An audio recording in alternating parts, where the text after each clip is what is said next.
Hey girls! Hello, hello. I'm here with all the girls, which is exciting. And we've got something fun planned for all of you. So excited. The reality is that you might see a few tears and you might... So you're definitely going to see a few. You're Not mine. definitely going to And see some some smudged tears. mascara. None of us are wearing waterproof mascara, so Yeah. bear with us. But we're really excited for tonight, and I'm excited to learn from each and every single one of you. And I think that everyone has something valuable to offer, and each and every one of you have something valuable to offer. So we're just going to share our hearts a little bit. We're going to be very vulnerable tonight, so we hope that you're ready.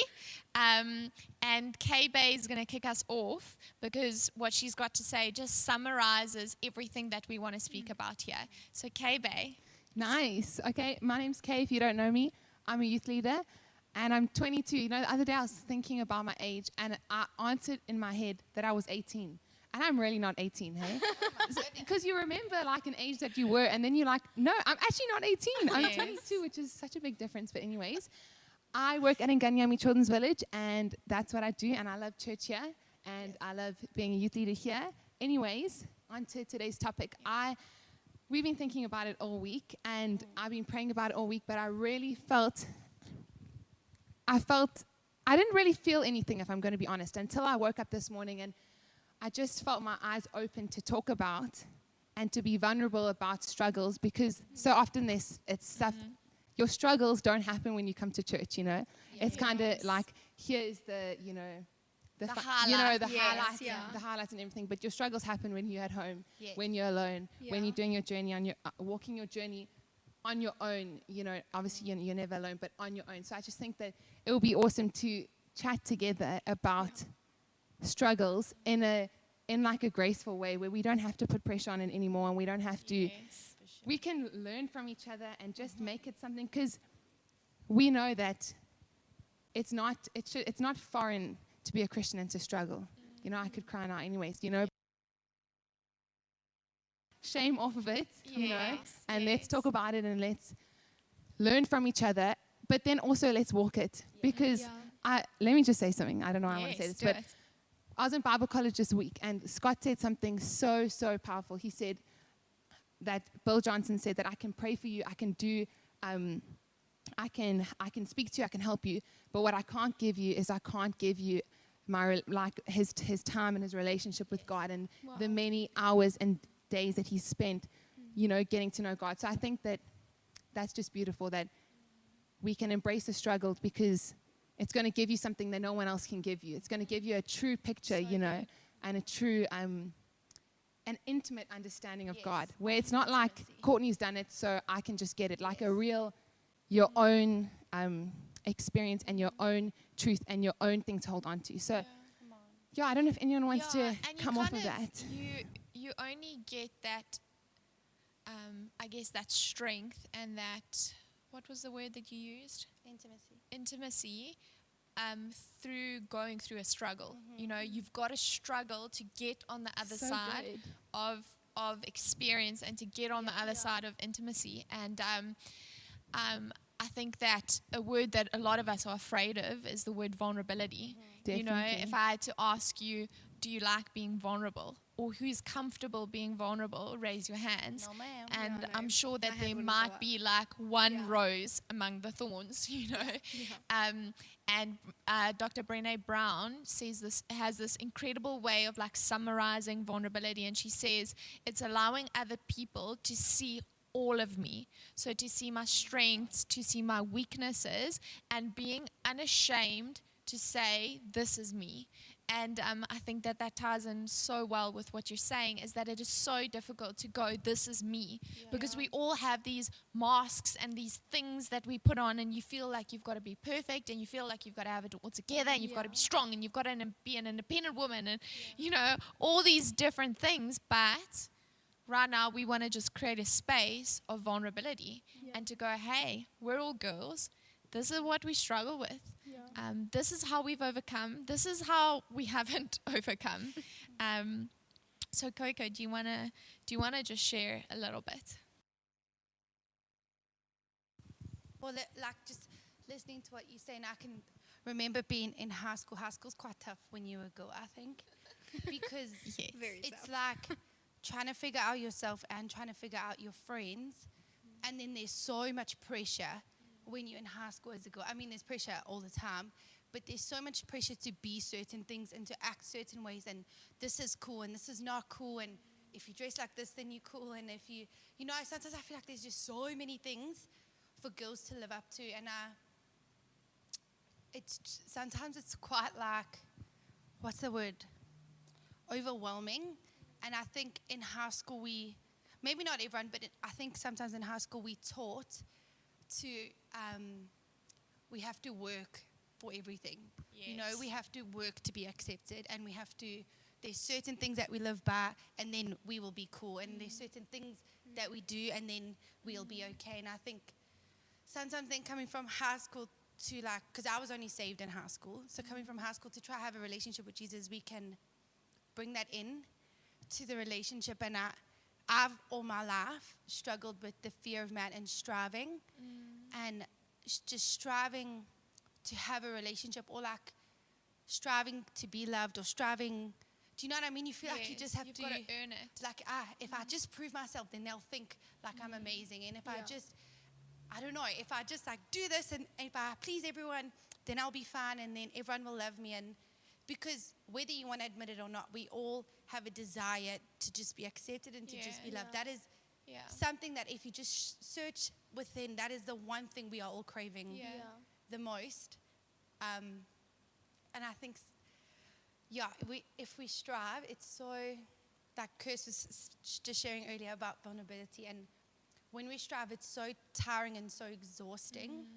And the truth is, you go home and you're lonely, and no one knows who you are, and you're sad and you're depressed. And I think that's why so many people are depressed, because it makes me so sad. But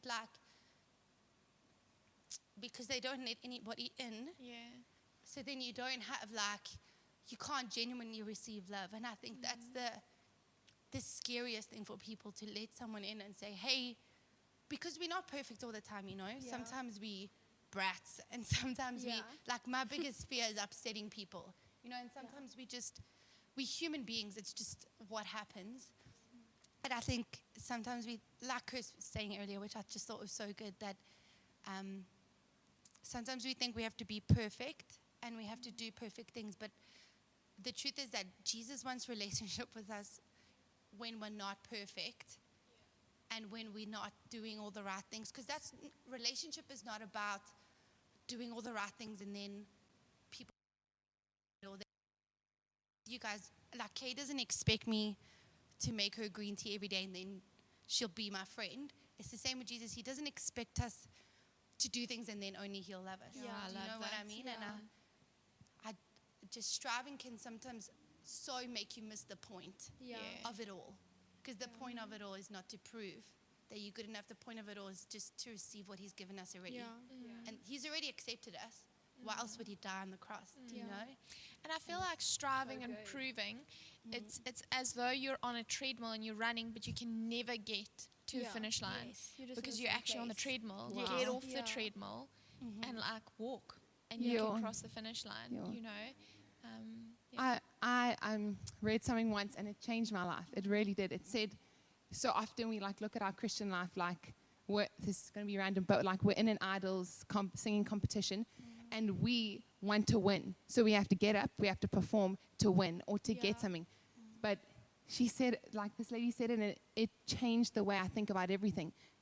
And so she's saying it's not like that. It's nothing like that. Because of what Jesus has done, we have won. So our life, we don't have to strive anymore. What our life is that, you know, when someone wins the idols and they have their last performance, you know, and they don't have to prove anything anymore. That's amazing. Because they've won, you know. Yeah. They can go up there, they can enjoy themselves. They can even make mistakes because the pressure's off, and they can enjoy it. And that's, I think, where you're like, okay, I don't have to work for acceptance.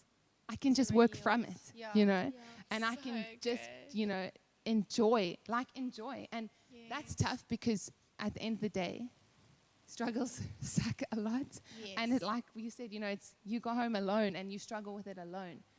But I think that if we just got to keep reminding ourselves that there's a lot that we have, like you were saying before, Emily, that we have it. So we get to enjoy life and struggle. It's tough, but we have so much available to us. Yes. And it's not like you on a treadmill, and you're never going to reach the destination. You will, you will.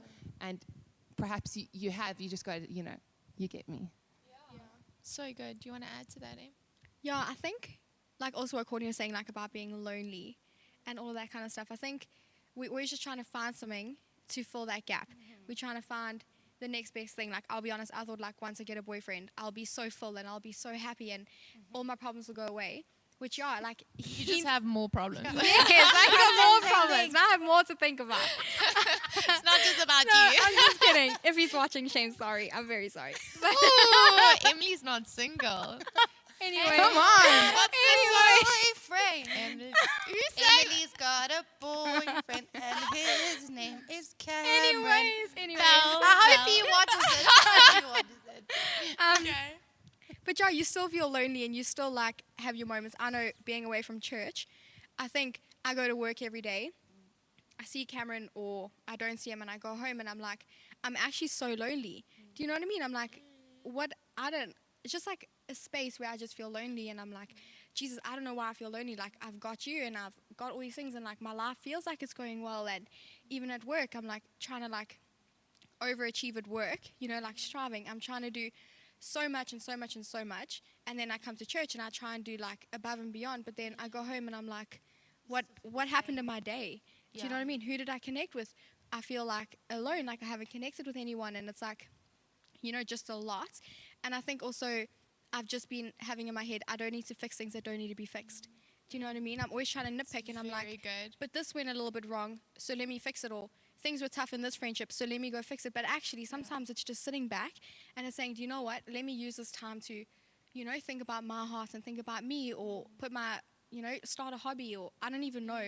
But it's just taking that step back and it's being like, it's okay, it's fine. Like, there's seasons for everything, and I never understood it. I'd always say it, to be honest. I'd be like, it's just a season. Don't worry, it's just a season. It's just your season. Curse, it's okay, it's just a season. But actually, I just said it because that's what we say at church. You're just in that season. But actually, if I need to be lonely for 3 months, I'm going to be lonely for 3 months. I mean, do you know what I mean? There's so much room to grow, and I think it's just making an opportunity out of that time of where you're really struggling. Do you know what I mean? And choose your struggles. Obviously, if like, I'm struggling, I'm like, I don't have enough money. Okay, stop buying so many clothes every month. You know what I mean? It doesn't have to be like, oh, I'm battling. It can be, I can fix it. But if I can't fix it and only God can, then it's allowing Him that space. Because sometimes I think we try and outrun God and, take control from Him. But at the end of the day, you just like fall short the whole time. I love what you just said, is that we try and take control and we try and rush the process. I know that I can be so impatient when God is doing something inside of me. I'm like, God, I'm like, just finish it already. I don't want to go through this again. Or perhaps there's some things that you guys have struggled with and you feel as though it's just come back to hit you, and it's just come back to hit you, and you're like, but I thought I dealt with that, and I thought that I dealt with insecurity or jealousy or a boy or friendships or whatever it might be. And I know that Yvonne, who is the like head of the head of the church of Jesus Christ. What was I saying? Oh yeah, she said this incredible thing, because at one stage I was like, Vonnie, this is driving me crazy that I'm going through this again. And she explained the fact that how do you get up a mountain? You don't just walk straight up the mountain, because you can't do it. Have you ever tried to just walk straight up a mountain? Well, I don't think any of us are avid hikers. Hey, we hiked Lion's Head once, and we did it well, right? With an empty stomach. We did it. Put me on a drip. Don't doubt us. We can do anything. But when you go up a mountain, you walk around it. And so it might feel as though you're going around the same mountain. But the point is that through choice and through decisions and through consciously wanting to be closer to God and to improve yourself and to not make the same mistakes, you're walking around the mountain, but you're going up. Yeah. And that is the like incredible hope that we have in God, is Wow, that so good. Yeah. we don't have to go through our own struggles by ourselves, you know. Yeah. And I'll just quickly share, but last year I went through a whole bunch of things and I wasn't working, and because I was just not in a good way, okay? And I remember like fighting and being like, come on, God, I'm going to read my Bible, I'm going to do this, I'm going to do that, and I'm going to get better, and I'm going to like fight. And God actually had to teach me to surrender and to go, Kirst, it's not your fight right now, because you can literally sit in a little ball and I will fight for you, Yeah. but you haven't allowed me to fight for you because you feel like you've got to do it Yeah. and you've got to be better. And that was one of the most beautiful things that God could have ever shown me, is the fact that like he does it for you as well. But Yeah. when you surrender, I can't pick myself up out of this mess. I can't get out of bed. I can't. And through that, and maybe putting some worship on or reading your Bible or just actually allowing him to love you, it feels as though he comes into the hole with you. He's not watching Yeah. you in the hole. He's in the hole with you, Yeah. bringing you up and helping you to lift yourself out of the mess. And that was just, I needed to hear that. I needed him to teach me that, you know. I think also, sorry, just on that, like, I remember chatting to someone last year, and I was like, I feel like I'm struggling to have quiet time. It just feels routine. I wake up at 5 o'clock to have that 30 minutes, read my Bible. I don't remember what I've read. Yeah. Do you know what I mean? Like 15 minutes after I've read, I'm like, I don't know what I've read, and I'll listen to worship, but I'm not actually listening because I'm so worried about like leaving for work on time and whatever. But it's actually just like, even though I'm not hearing the worship, it's still playing.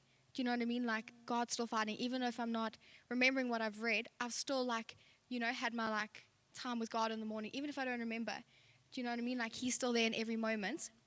And I think it's just every day making that effort, every day just, you know, trying to connect with God intentionally. And that's when like the intimacy comes. Even if, you know, you don't realize it, every day it just becomes easier and easier and easier. And, you know, even trying on the tough days, it's like, I really don't want to read my Bible. Do you know what I mean? But it's just like trying through that. Yeah. Yeah, I think it's quality over quantity. Yeah. You're like, I have to spend 30 minutes. Actually, maybe just spend 5. Yeah. Maybe just put on a worship song and allow the song to play over you. Yeah. Yeah. It doesn't have to be the striving. Did you share the image that you have of striving? I was Quickly gonna do share it, that. but Yeah. Oh, go for it, yeah.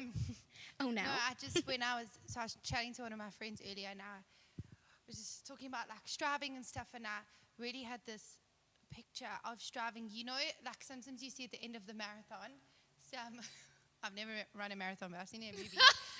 You've never run a I've never marathon? run a marathon.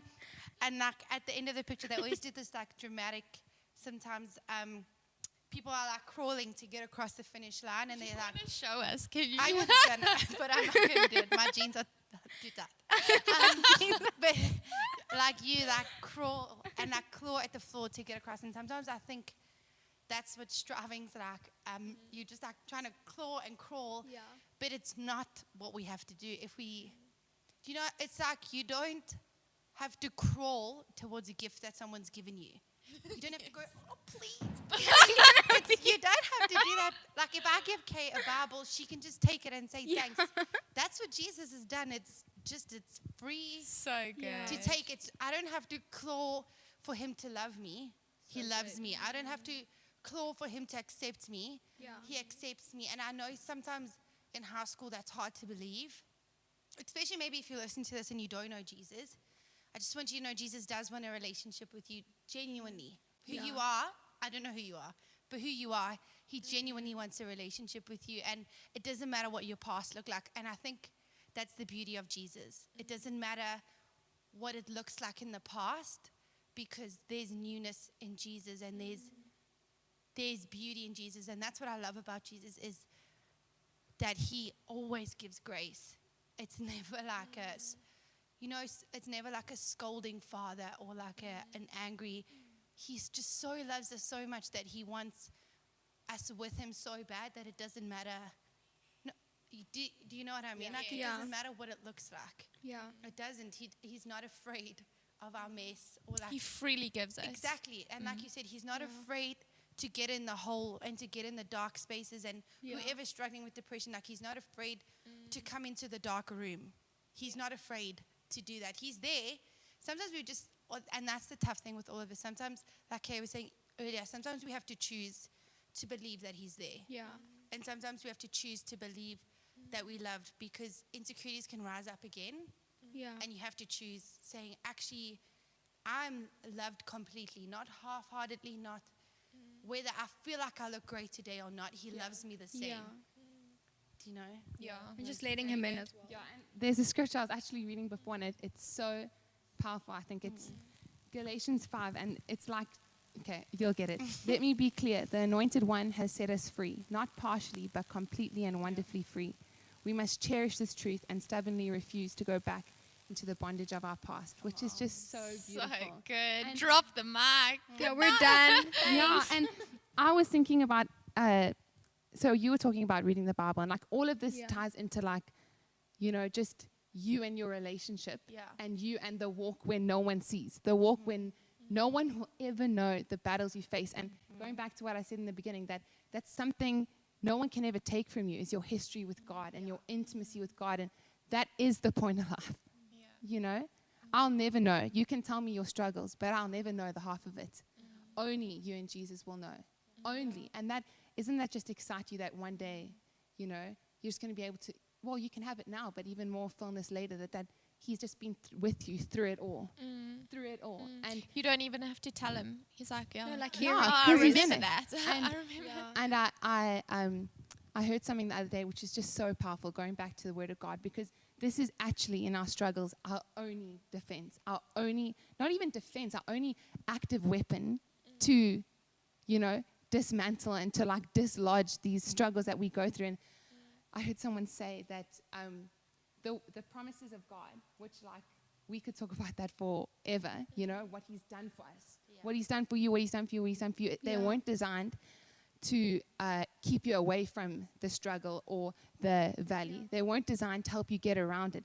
They were actually designed and created by the God of the universe to get you to walk through it, like Come not on. to neglect it or disregard it, or to say, come on, it's time to like show up now and stop struggling. But they're actually designed, that's what they're for. They're for you to take hold of them and to walk in it, through it, with it, every single day when you wake up and you feel Amazing. alone, That's amazing. And so if any of you are going through something right now and it's a real struggle, go read Galatians 5. Yes. What? 5:1. Yeah. Galatians 5:1. You can walk through it. You can Come on, get you can. through it by the grace of God. Yes. He loves you. He's championing you. Championing. You. And we just want to say thank you so much for your time, and we hope Yeah. that this was encouraging. Yes. And thank you so much, girls. You guys are amazing. And it's love you amazing guys. how God even just Yeah. This was knit so this much fun. together. I know. Yeah. We love you. We See love you you soon. guys.